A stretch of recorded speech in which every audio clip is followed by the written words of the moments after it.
I got some pretty good grades, but I wasn't interested in college. And I struggled big time, like when I entered college, struggled. I feel like maybe I should have taken a year to myself and just like really sat with myself and figured out what exactly I wanted to do. After I lost my financial aid, I was just kind of like, do I really want to do this? And I was like, no, I don't. And so I was just like, wow, I wasted all this money. I wasted this time. But then I changed my perspective because nothing that you do in life, even if it feels like a misstep, is a waste. Like something about that taught you something. But it's just important to kind of be introspective and to ask yourself, well, why do I feel anxious right now? Well, why am I doubting myself right now? Hey, this is Sheriden Chanel, and you're listening to Dreams and Drive. Hey, Dream Drivers, welcome to episode 293 of the Dreams and Drive podcast, and I am so excited for you all to hear from today's guest, Sheriden Chanel. I love having guests on the show whose work I admire, and also I love giving them a space for their story to shine. So today you're going to meet Sheriden, and she's a writer, creative, and editor living and working in Mexico City. Her writing has been featured on the women's lifestyle site exonicole.com, where she also acts as the managing editor.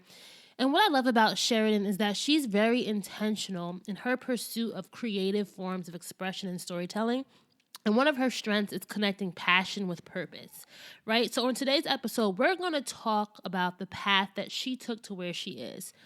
I love that it's unconventional, and I also love that she talks about the lessons she had to learn about giving herself the freedom to make mistakes, right? And find out what happiness really looks like for her. And I also think you'll enjoy hearing what has truly been a journey of personal growth, self-preservation, and self-pleasure.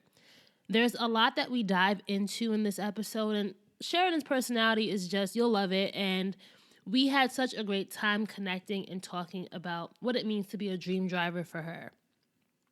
If you love this episode, please make sure that you're sharing it with your community. Go Instagram stories, go and repost it. Let people know that you're listening to episode 293 of the podcast. I really do appreciate when I see you guys out there sharing and promoting and interacting with the show. And if you want to join our email newsletter, The Keys, and get weekly updates, just go to dreamsanddrive.com/join. All right, let's hear from Sheriden. Hey. What's up? I am excited to have you on the show. Dream Drivers, if you're listening in, me and Sheriden go, way back virtually, right? You were my editor when I used to be a freelance writer for Exo Nicole. So I have admired your work, and I just love what you're doing to amplify the voices of Black women. And I wanted to share your own journey because I feel like sometimes people who are behind the scenes don't oftentimes get that spotlight. And you definitely are a light, and you're doing so much. I'm really excited for our Dream Drivers to be able to hear you today. Wow, I'm excited too. Like all of these flowers that I'm being presented with. Thank you so much, Raina. No problem. And what's funny? You also are somebody, even like, the time when I worked with you at Exo Nicole and submitting articles, you always were so positive. And I don't think I ever told you this, but I used to I'm one of those people who I'm good at writing, but it wasn't my first love, right? And it used to take me so long to write these profile pieces, but I liked, I love the stories. I love the interviewing a woman, and you would always encourage me. So you were behind the scenes. You may not have known this, but I'm like, I know Sheridan's going to like this though. Let me just keep working on this. So just wanted to tell you that. Oh, thank you. I think you're a bomb storyteller, and it really shows that you're really passionate about what you do with amplifying Black women's voices as well. So I really enjoyed editing your pieces. They were very easy to edit. so I don't sleep on yourself as a writer, girl. Thank you. That's that Jamaican background when they were like, listen, take your book and read. Take your book and read. But I love to start our interviews going back in time because I really think it's important to understand who we were as children and how that kind of affects who we are today.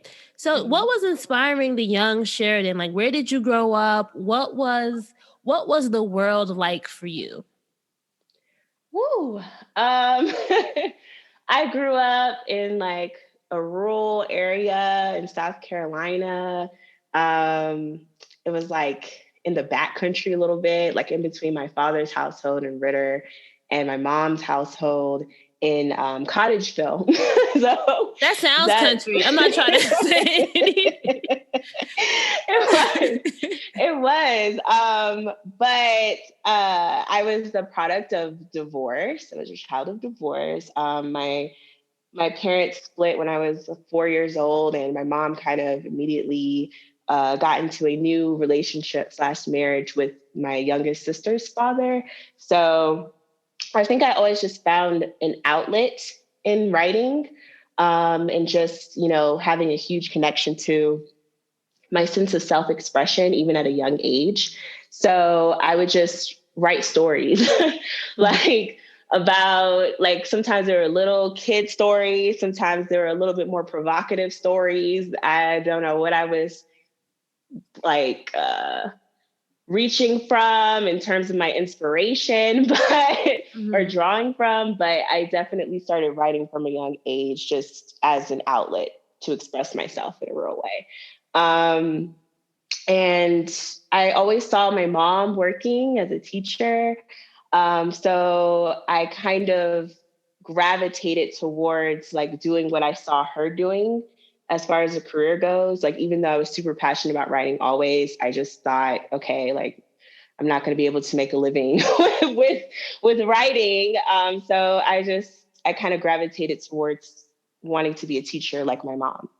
So. Okay, so I was going to ask you, like, if you thought you couldn't have made a living with that, do you think that was like your dream as a kid, was to be a writer, a professional writer? Oh, absolutely. Absolutely. I was like, yes. Well, my first dream was to be Bugs Bunny, but my second dream was definitely to write books. I was really into the Nancy Drew stories and Babysitter's Club. And I was just like, wow, I could write this. I could do stuff like this. But I just didn't think it was realistic.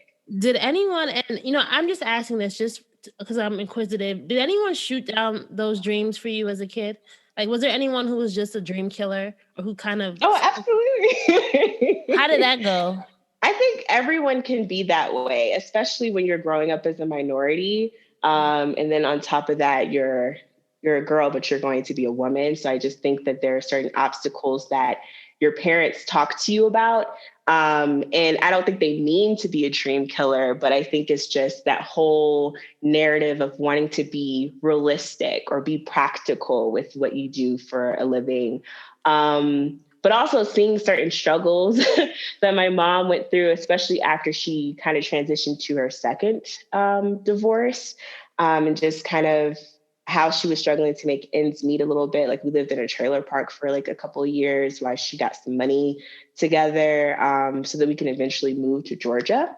She always kind of made it clear to me, like, I don't want you guys to struggle like I'm struggling. So, make sure you go to school, make sure you get a degree that's worth something. Or she would also jokingly say, I wish I would have married a rich man. Don't they all say that? My mom says that too. I'm like, yo, you still married to somebody. Why are you talking about that? So it's stuff like that, little seeds of doubt that just kind of plant themselves and take root, just based off of people projecting their own experiences and their own limiting beliefs based off of those experiences onto you. I would say, though, that my dad was always super supportive of my writing. He just always thought that my artistic talents kind of came through via the form of writing. Like, he's an artist by way of like sketching. He does these amazing portraits with like color pencil. It's really intricate and awesome. Self-taught. And so he just kind of always nurtured that aspect of me, because I think he saw himself in me, even if it wasn't through the same way, like, or the same sense of self-expression. Like, artists know other artists, right? Like, exactly. They get it. Exactly. So he always nurtured that. But I think dads kind of play that role in general. I might be generalizing, but I think dads are just kind of more, I'm the cool one, Mm-hmm. So, and also, you weren't living with him full time, right? So no, kind of exactly. afford to be the, hey, let's dream together. I want you to think of me positively. I don't want you, like leave the reality for mom because she's with you all the time. You know what I mean? Exactly. So a lot of my childhood growing up and even like transitioning to going to college for the brief time I was there, I was just like on this path of like, okay, I'm going to be a teacher. That's all I've seen my whole life. Being in school is teachers. That's practical. There's always going to be a need for teachers out here. So that's what I'm going to try to do. But as I grew older and just realized that my potential can be limitless, I kind of leaned more to what my father does. So let's talk about that, because you mentioned something. You said, the time you went to college for the brief time that you were there. So I'm assuming, right, like what was the plan for you as a young adult going into college, and then what happened, right? Because we could plan all we want, and then life happens, and you realize, whoa, this isn't what I thought it was. Oh, exactly. So first of all, I have such a complicated relationship with college. So my time in school, I was a pretty great student, to be honest, but I think that came from just, my mom is a teacher. She's huge in education, all that stuff. So I got some pretty good grades, but I wasn't interested in college. And I should have known this because my senior year, I applied for early admission at Georgia State and I got in and it was cool, but I didn't apply anywhere else. I didn't have some people are like, oh man, my dream school, Howard and Spelman and all these different things. I never had that. I was just like, wow, Atlanta, downtown looks like a cool vibe. Okay. I like that the school was kind of melted into the infrastructure of the downtown area of Atlanta. So I was just like, oh, okay, cool. I'm going to go here, whatever. And it was more diverse than what I had been experiencing, just going to predominantly Black schools my whole life. So that was the things that interested me. It wasn't, oh, wow, my dream school, or wow, I really wanted to sit here and buckle down on this 4-year degree. It just kind of happened that way. And I struggled big time, when I entered college, struggled. I feel like I chose a major too quickly. I feel like maybe I should have taken a year to myself and just really sat with myself and figured out what exactly I wanted to do.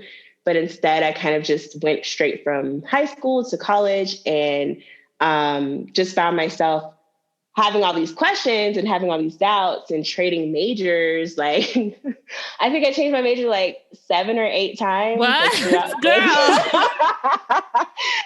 the 3 years. You was not trying to graduate in 4 years, right? You were not. I was, girl, it was a mess. And I was just after I lost my financial aid, I was just kind of do I really want to do this?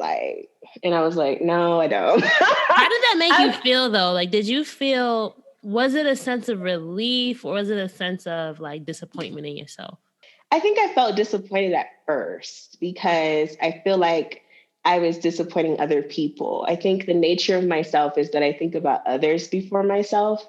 And it wasn't until years later, I think recently, honestly, that I've started to be honest about the fact that I felt a huge sense of relief. Okay, cool. I don't have to pretend that I want to do this.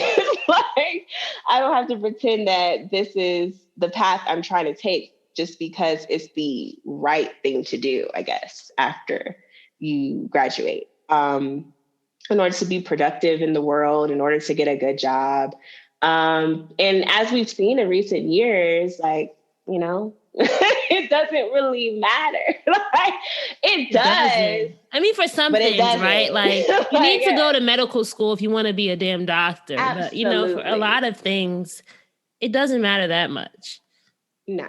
And so I was just wow, I wasted all this money. I wasted this time. But then I changed my perspective because nothing that you do in life, even if it feels like a misstep, is a waste. Something about that taught you something. You can go back sit with yourself, reflect, and understand that you are a different person because of these things that happened, right? With college, like, cool, I did it. Now I know I don't want to do it. I just, I tried to figure out if I wanted to like try to pay out of pocket, if I wanted to try to appeal for financial aid, or if I just wanted to like do something else. So I tried to do other things. I took up a part-time job at a call center in Midtown, where I got people's evaluations of different services that they have around the house. And I did that for like a year before transitioning to like this small advertising company and doing writing work there.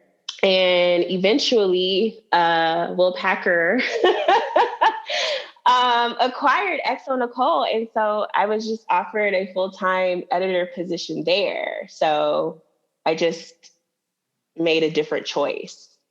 Let's talk about that. Okay. Let's talk about that journey, because I feel like you might have missed out on some key like details there, right? Okay. No, because I'm just interested too, and I know listeners might be as well. Well, I'll start with this. Like, do you feel like that decision to like, I'm not saying college became like this burden for you, but like, do you feel like that was a pivotal decision in your along the journey? Like, it freed you up to really find out who you were. Does that make sense? Oh, yes. Does the question make sense? It makes perfect sense. Definitely. I think that for me in my life, doing things that felt uncomfortable or taking certain risks, whether or not they were calculated or not, ultimately led me to greater opportunities and things I didn't necessarily see for myself, because I was in this box of feeling like, okay, I'm trapped here with this other decision and I can't possibly make a different decision. But when I do grow the balls to make that different decision, that's when certain things and certain lanes open up for me. And yeah, like deciding to not be in college anymore kind of freed up my time to pursue other writing opportunities and kind of concentrate on my blog more. At the time, it was called the Indie Byline. And I was trying to create this event series around brunches and just connecting like-minded, Black women together called Melanin and Mimosas. And I invited some people that I connected with through blogging.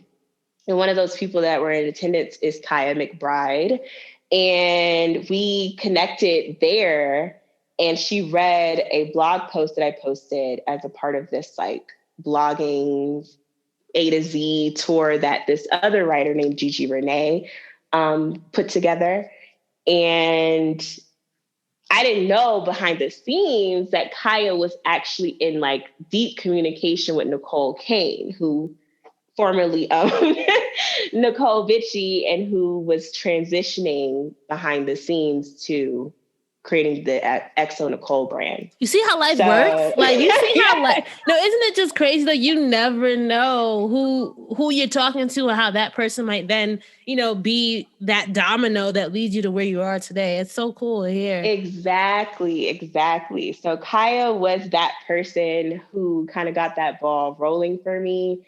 And I didn't even know that she sent my work to Nicole, or that Nicole was like looking for like, oh, I really want someone to talk about sex and love and this and that. And yeah, can you do that? And I'm just like, whoa, I'm in my little Section 8 housing on the west side of Atlanta, like reading this email, like just jumping for joy that this woman sees me and sees value in me and is willing to extend this opportunity. I mean, at this time, it was just like a freelancing, you're writing a couple of articles a week type situation. And I did that from 2015 when the site first launched to 2017, I would say. I was trying to like be a part of the charge of like feeling like, X Nicole is going to take over and pay all the bills. And it wasn't really doing that. so that's why I had to take the call center job and just, try to make ends meet. And I was trying to make a different decision. Again, even though I was trying to low key wait and see if something could happen for X Nicole. But at the time, the site was kind of losing a little bit of steam because Nicole had kind of exhausted all of her resources. So Ashley, who was a social media manager at the time, and me would just try to do what we could to maintain the site without any real new content that we were really paying for because we didn't have any money to pay for it. And I was writing things, so we just tried to keep the site afloat that way. And lo and behold, Will Packer comes in, he enters the chat. He's talking to Nicole about acquiring the site, being this bevy of resources for us and helping execute this vision to its, highest potential. And so I was like, ooh, that's great, and I was offered a senior editor role. But of course, I couldn't do the senior editor role and keep my practical day job that I had at the marketing agency that I had been working at. So I was like, you know what? This could work. This couldn't work. This might not work, but I want to see. I want to see it out. Like if it doesn't work, I can definitely come back to whatever admin role I'm trying to do right now. It will be here, but I think this deserves my attention. This deserves my energy because I want to see what it can be.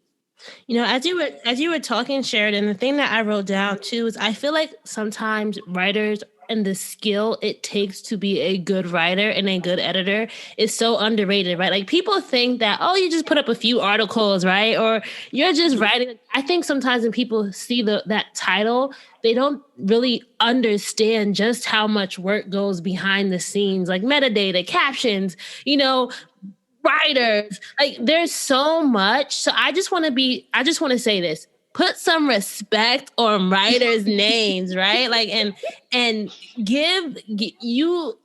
And I say this because I know how it is just to like run a site on my own. And is not as half as much traction as what you and the team have built for Exo Nicole. So I just want to give you your kudos right now because I really do feel like it's such a skill. And sometimes I really do think, it's underrated and even underpaid sometimes, right? Like it really, it really is like writers. It's not so easy to be a writer, guys, if you wanted to know. It's not. And I love that you also said that you said, I want to see, right? Because the question I had here was, did you ever doubt you were making the right decision? And it seems like you kind of have a little bit of hesitation, but something told you to say yes, right?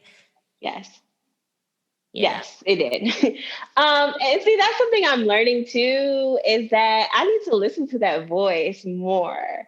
Because I feel like for me, and this is like my relationship aspect of my life, kind of bleeding into the professional aspect. But I've always been made to feel like my feelings and my vulnerability and my tendency to want to feel my way through life instead of think my way through life was a weakness. But I'm realizing that it's a huge strength and I need to lean on that more.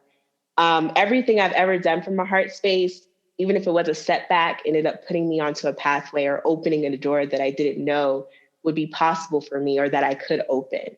So I need to listen to that gut instinct more, period. So yeah, definitely. Something in my mind was saying, girl, do it. So I did it. I gave my not even a 2 weeks. I just said, hey, this position opened up for me and I want to take it, to my boss at the time. And so So what are you dreaming of? Adventure, more family time, a change of scenery?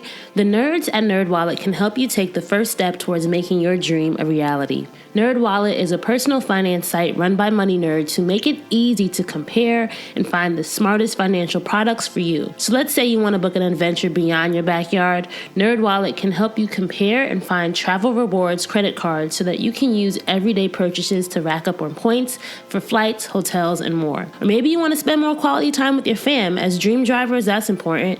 NerdWallet can help you compare and find financial advisors so you can find less time watching investments and more time with the kids. They've got tools, calculators, and side-by-side comparisons to help you find the smartest products for you so you can turn your dreams into reality. Personally, my 2022 goal is scaling dreams and drive, so I can use NerdWallet to compare hundreds of the top credit cards and investing accounts. NerdWallet makes that super easy.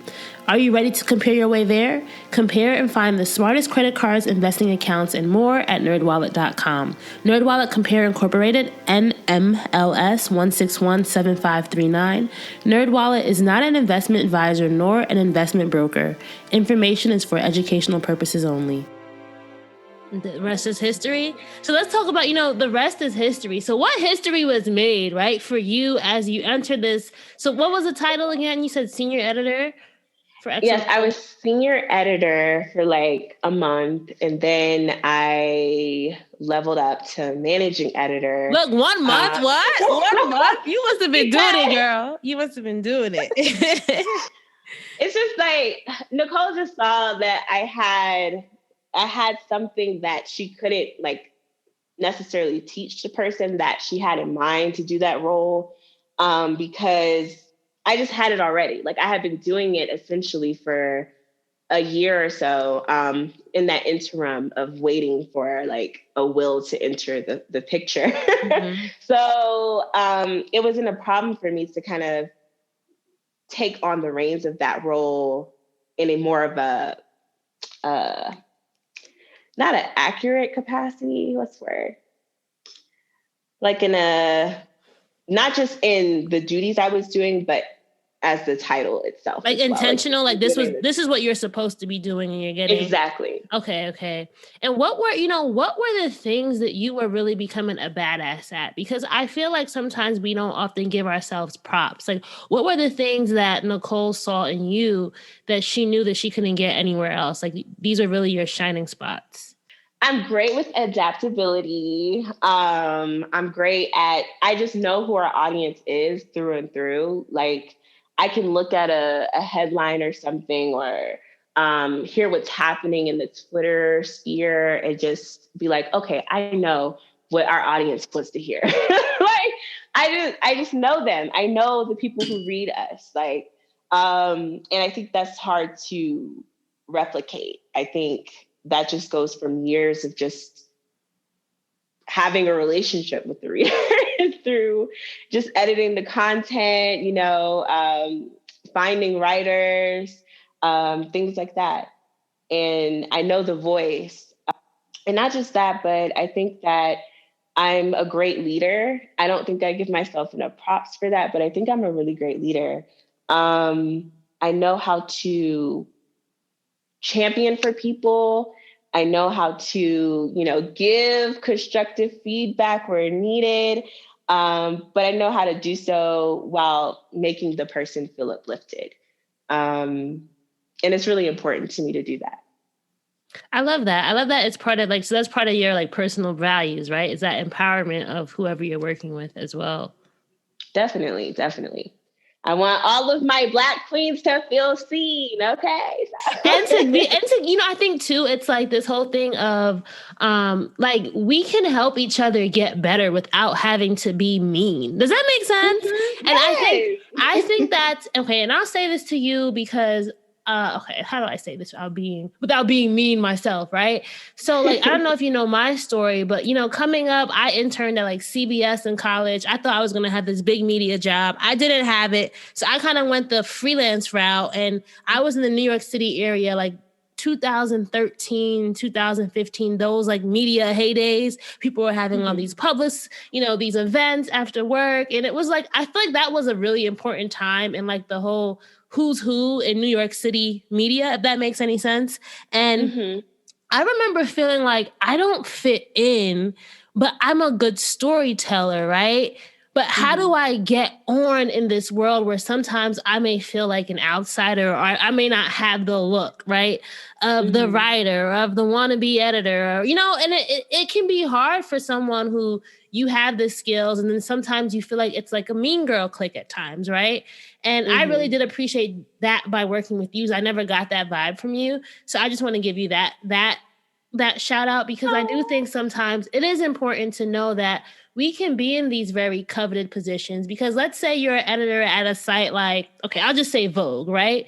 It's a very stereotypical person who was the editor, right? Like back in the day, it wasn't so diverse. They weren't so focused on being inclusive and all that stuff. So sometimes to get into the media, editing, beauty, fashion world, it can be tough. And when you're in, you may feel like you have to be a sellout in some way. So I love that XO Nicole was that space to talk about the topics that really mattered, but in a way that didn't make people feel bad, if that makes any sense. Yes, it makes perfect sense. That's exactly the intention. Because so many of us, we might have the qualifications, we might have the resume, we might even have the relationships, but you just don't get the look because of skin, because there's a diversity bottom line, but, there's not enough seats at that particular table. Definitely. So, I feel like along the dream driving journey, of course, there's wins, right? There's things that we're having successes, but there's going to be times when there's going to be hard times and challenges for you. What was a challenge for you along this journey to, building your career, finding yourself? Where did you kind of hit, I want to say a park moment where you really had to stop and reevaluate? Last year. Talk to me. Let's talk about it. The pandemic, Corona hit, right? Last year was hard for a lot of us, most definitely. Yeah. Yes. Definitely. I think it was, a rough year for obvious reasons, but I think for not so obvious reasons, it was also a rough year because I don't know, I think it just brought to the light things that you might have been covering up with distractions or busyness or, just failing to do proper self-care or self-reflection or whatever the case may be. And I think for me, I had like a huge depressive episode towards the end of the year. I had such a lot of light things happening in 2020, despite, what we were going through globally. Like my relationship with my partner began. And I feel like I was blessed to be able to keep my 9 to 5, unlike other people. So I didn't want to ignore the blessings or the moments of joy that I experienced, but I definitely had a huge depressive season in that final quarter. And I think it just had a lot to do with just not paying enough attention to myself and some of my pain points that I had been experiencing throughout the years that I had just been ignoring in some sort of rat race that I didn't realize I was trying to compete in, but I was. And I was like, who am I doing this for? What am I doing this for? I'm burnt out. I'm depleted. Like, am I happy? Like, is this making me happy? Is this job making me happy? I don't know. Not the way I'm doing it currently. So I really had to be real with myself about what sort of changes I wanted to make in order to live my best life. And a lot of that was rooted in me moving from a place that I feel like I just outgrew. And that was Atlanta. So, and I found that since I have made that change, I do feel a lot better in my life, but it's also opened up opportunities for me to pay attention to myself more and pay attention to other things that I want in my life as well. I just didn't like that my whole entire identity was centered around what I do for XO Nicole from sun up to sundown. I was XO Nicoling it up. Okay. I was Monday through Sunday. I was XO Nicoling it up. Okay.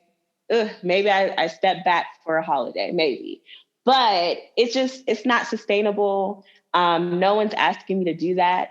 Like, so why am I? That's a good question. When no one's asking you to do it, why do you keep doing it? That's a good one. Because I'm hustling for my worth, and I feel like people don't see my value unless I'm being productive in the way that they feel that the productivity is productive. And yeah, I just have to stop doing things. I have to take certain things off my plate. That's not my problem. I'm sorry.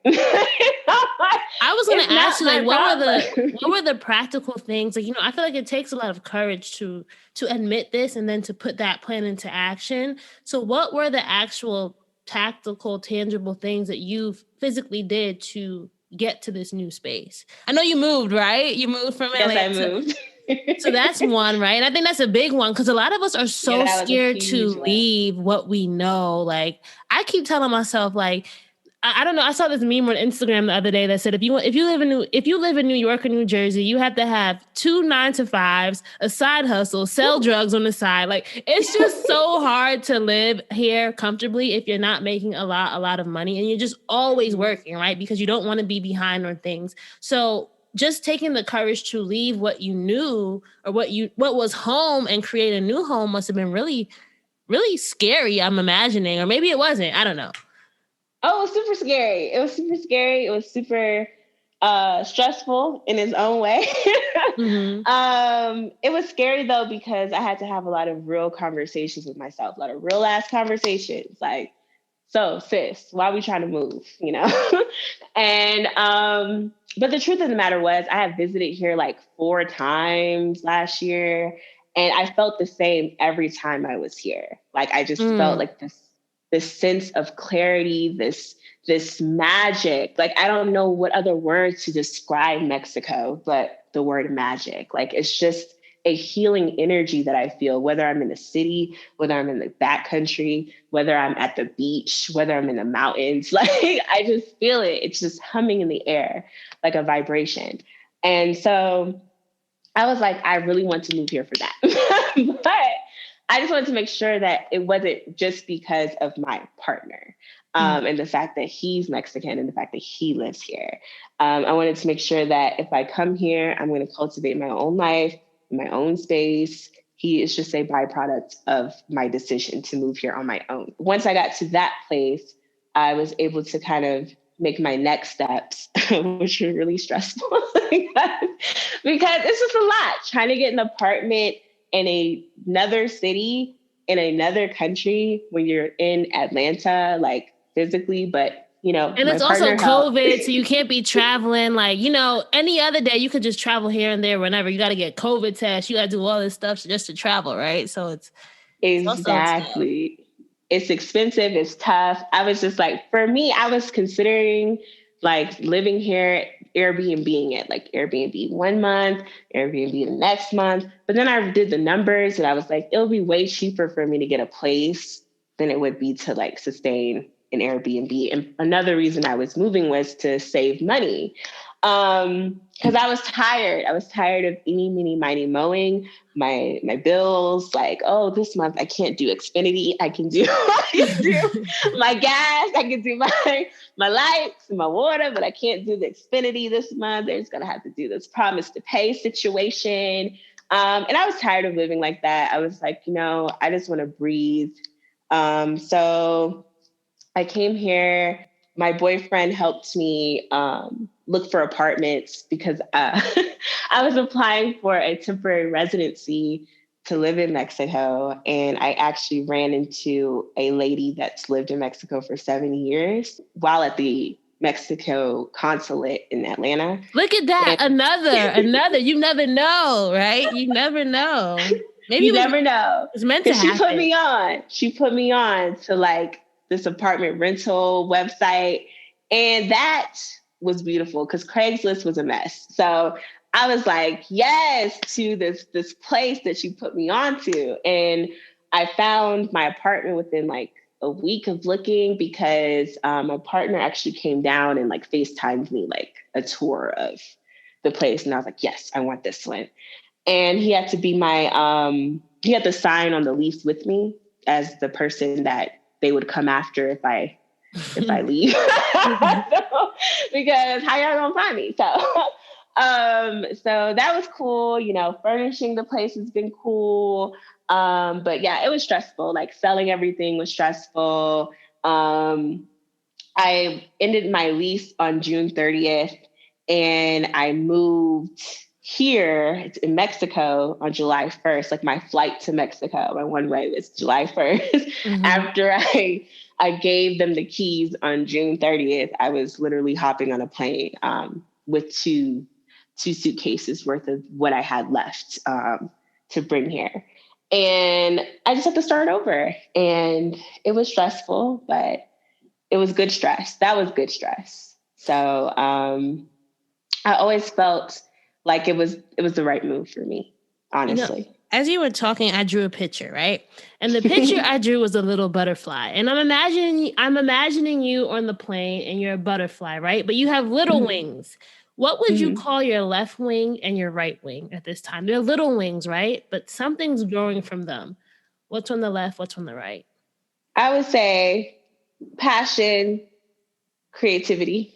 Was that what you saw was going to give you flight on this new journey of yours as they grew, as your passion grew and as your creativity grew? That would kind of be the guiding force for you during this new journey? Wow, I think so, actually. That's what I was envisioning, right? Like, little wings growing into big wings, right? I think so, actually, because yeah, like literally, I've been able to create more than I have. I just feel so inspired. Like, even though I still feel like that little bit of like depletion from feeling burnt out, just because of the nature of my job, just being able to make time and space for like taking other writing opportunities, pouring into my blog a little bit more, building my Instagram a little bit more, I'm just able to be a little bit more intentional about how I feel that those other creative aspects of my life.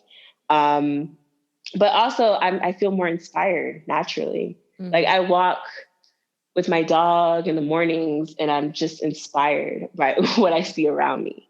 Like every morning I feel so grateful to be here.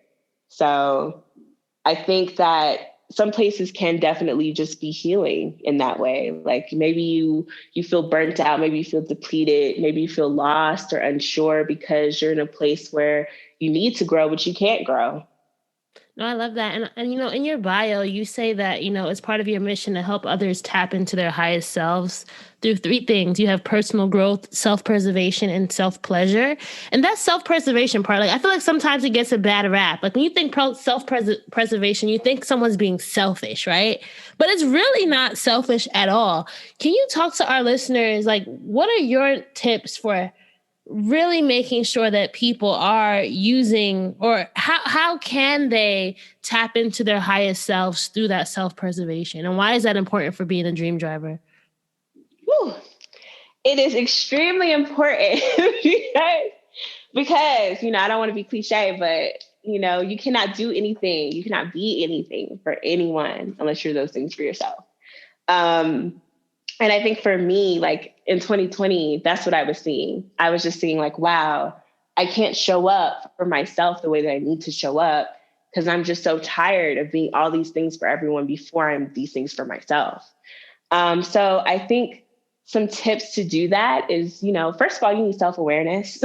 You need to be self-aware enough to know, this is my limit. This is my limit. This is my boundary. This is how I'm protecting myself. This is how I'm protecting my peace. And I need to do these things and I need the space to do these things in order to do the other things that I need to do in life, but also the things I want to do in life. Because I think so often we think so much about the things we need to do and not enough about what we want to do. And those things are needs as well.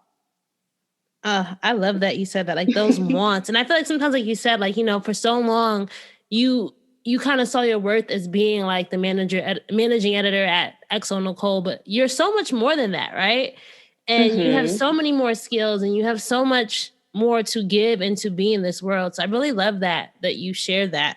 And then something else that you talk about too, I think that we as Black women, we don't talk about that enough, is really tapping into our own self-pleasure. And that can be defined in multiple ways, right? But like for you, how did really prioritizing that part of life also help you along your journey?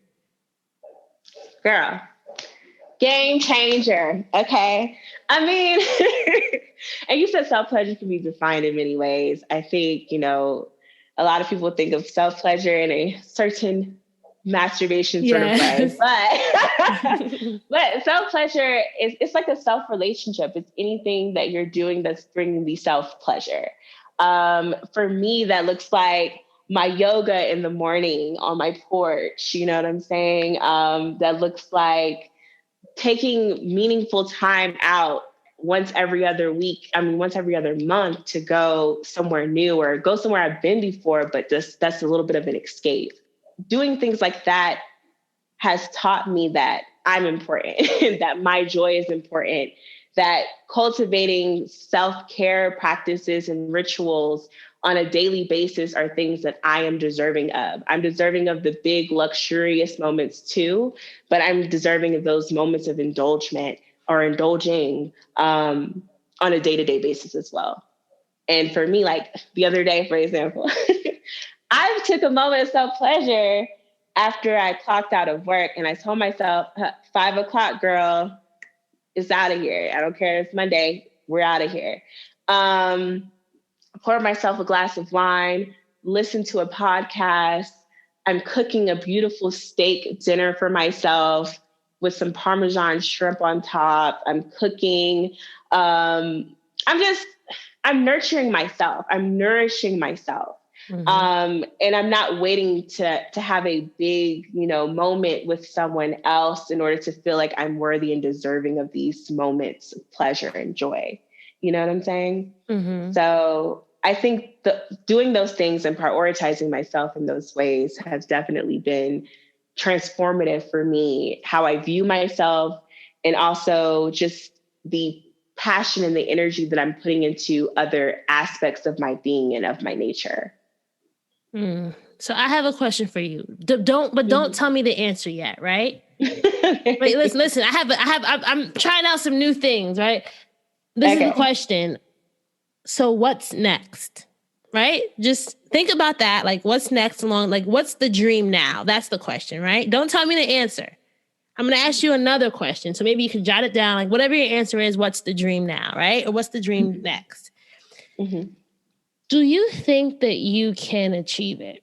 So I want you to answer that right now before you tell us what that dream is, right? Like, what's your hesitancy? What's the thought in thinking about what's next? Ooh. What's the hesitancy? Hesitancy, I think it would be money. I think it's also just knowing myself. Even though I feel like I'm a confident and courageous person, I feel like I'm a very insecure person as well at times, who self-doubt can sometimes self-sabotage me before I even get to make the step or make a misstep. And the comparison trap that I put myself into a cycle of sometimes, and I will have limiting self-beliefs as a result. But yes, I can achieve it. Don't tell us yet, right? So what do you think are some things that you are actively doing now to work past that comparison trap, to not be so hard on yourself before you tell us this dream? Because I always love knowing what's next, right? But let's talk about in order to get to drive, there's a lot of different stages. There's that park, there's the reverse, there's that neutral, there's different things that we'll probably have to go through to get to the next step. And you talk to us about how you're at this step now, right? But talk to us about the things that you are really going or want to prioritize as you move to the next dream. I think you have to navigate through those feelings. I think I'm a very feeling person. So I don't feel like certain emotions are bad just because they're not things that you like to associate with or to identify with. I think it's important to go through those moments, just like it's important to go through those confident, self-assured moments as well. So it's just a part of life. It's that yin and the yang. So I don't get held back by that. I know that I'll get through it. Things that I gravitate towards to help me through it. Just a lot of self-talk, a lot of positive self-talk. I talk to myself all the time, be it through journaling. I do future journaling now, but be it through journaling, be it through I'm just talking aloud. My boyfriend says all the time, like, I don't know if you're talking to me or yourself. I'm like, yeah, just talking to myself. But it's just important to kind of be introspective and speak those things that you feel, even if they're bad, quote unquote, feelings, and to ask yourself, well, why do I feel anxious right now? Well, why am I doubting myself right now? Why does this picture of this person in Turks and Caicos make me jealous? And acknowledge it for what it is and, move beyond it. Like, okay, you want to do that too? Okay, do it, girl. What's stopping you? Like, what's up? So tell us the dream now. What's the dream? The dream is to own a boutique hotel, either in the jungles of Mexico or somewhere else. But I really want to own my own boutique hotel. Or some sort of craft beer, like pub vibe situation that sells little bites.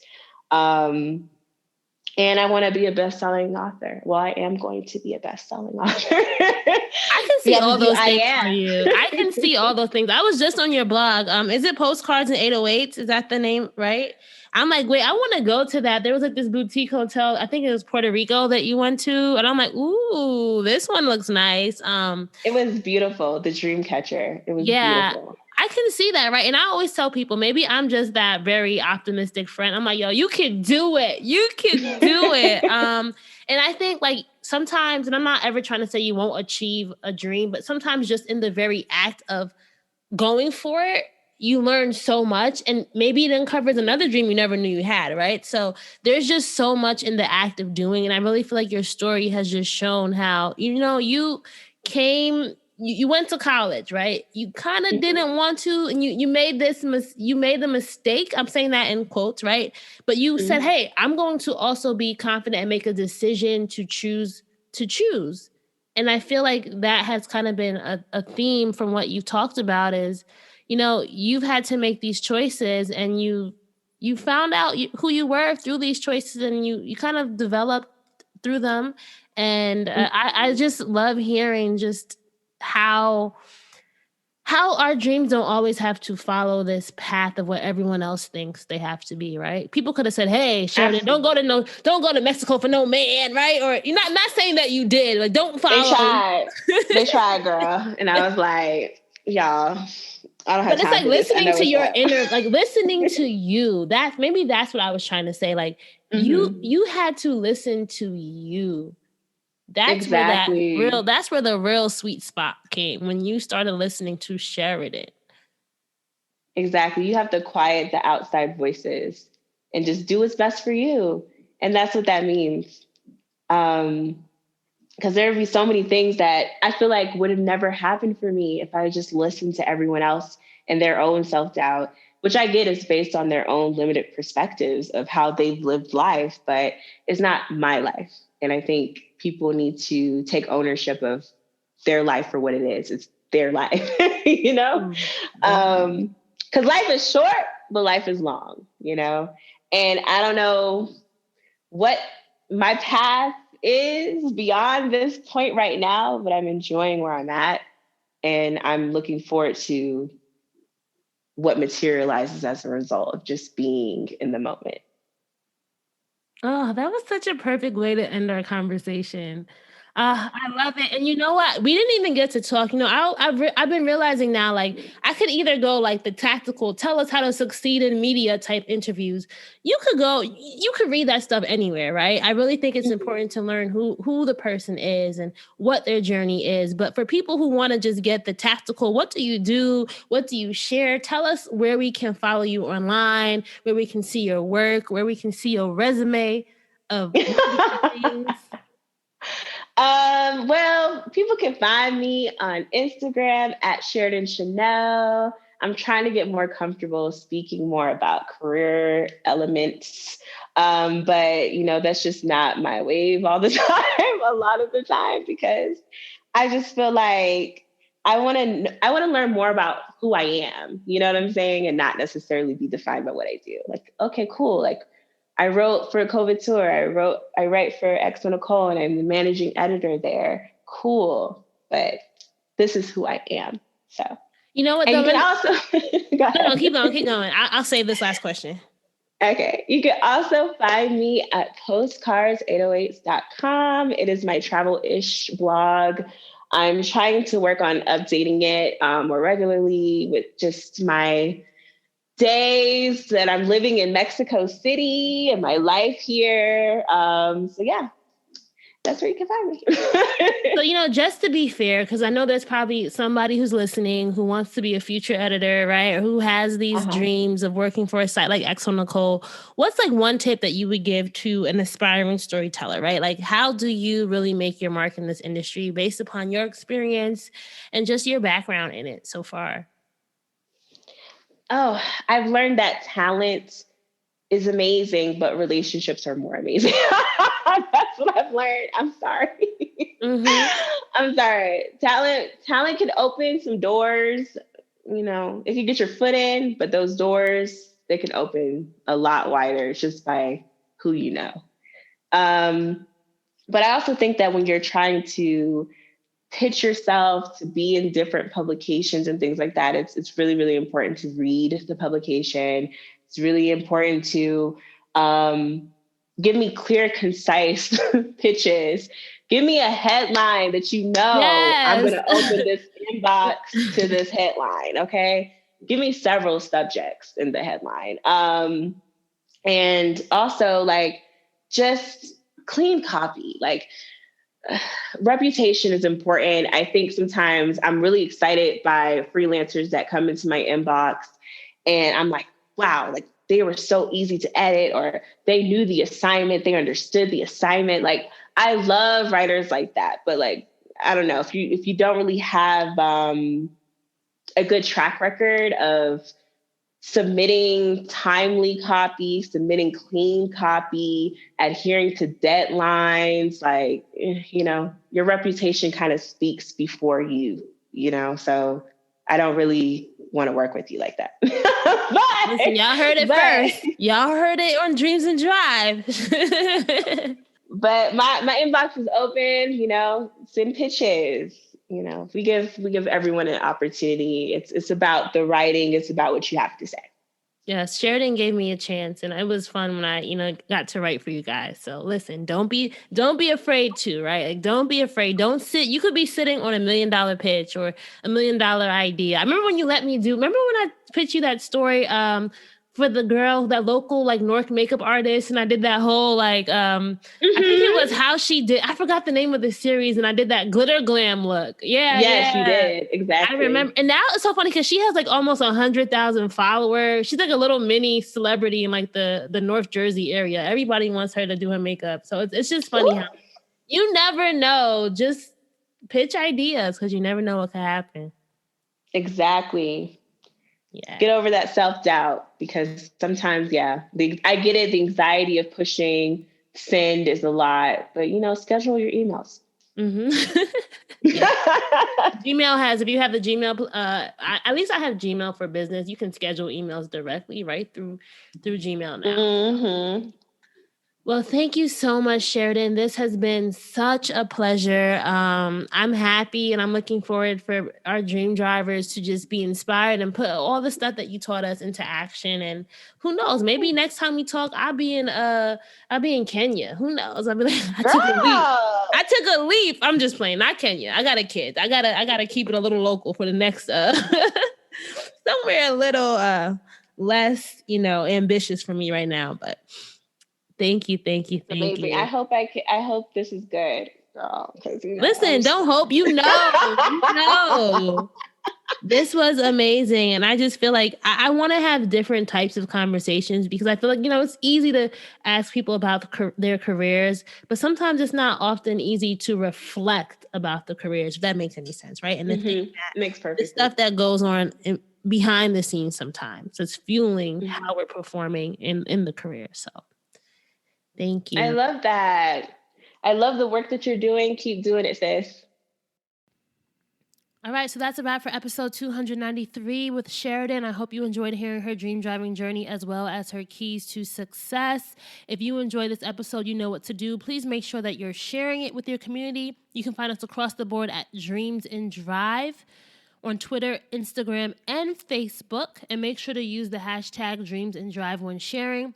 And if you want to get our weekly newsletter, The Keys, delivered right to your inbox, just go to dreamsindrive.com/join. That's dreamsindrive.com/join to sign up. I hope that you guys are really enjoying hearing from our guests again. And we have a lineup of really, really great guests this year. So make sure you keep coming back. If you haven't already, make sure you hit subscribe so that you get notifications every time we have a new episode. So just hit subscribe and you guys will definitely make sure that Dreams in Drive shows up in your audio playlist every week. All right, keep dreaming, keep driving, and we'll chat again in episode 294. Bye, guys. Axel, say bye. Say bye-bye. Bye-bye. Say bye-bye-bye. Bye-bye. Say Dreams in Drive. Bye-bye-bye. Say Dreams in Drive. Bye-bye-bye. Dreams in Drive.